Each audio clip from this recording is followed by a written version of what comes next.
এই উম্মত তো এক নেকি দিয়া জান্নাতে যাবে। কয় নেকি দিয়া? একটা নেকি দিয়া জান্নাতে যাবে এই উম্মত।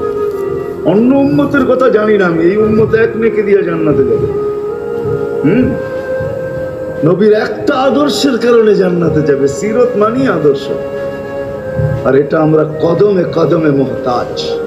কেননা এই ছোট জীবনটা যদি গ্রহণযোগ্যতা পর্যন্ত পৌঁছাইতে হয় আল্লাহর কাছে, চাই নারী হই, চাই যুবক হই, চাই বৃদ্ধ হই, যেই মানুষই হই না কেন, যেখানেরই হই না কেন, যেই বাসারই হই না কেন, যেই বর্ণেরই হই না কেন, যেই পেশারই হই না কেন, যেই সোসাইটিরই হই না কেন, এই জীবনটাকে যদি গ্রহণযোগ্যতা পর্যন্ত পৌঁছাইতে হয় কার কাছে? দুনিয়া আলাদের কাছে না, মালিকের কাছে, যিনি এক ফোঁটা পানির থেকে অস্তিত্ব দিচ্ছেন, যার কাছে আবার আমাদেরকে ফিরা যেতে হবে।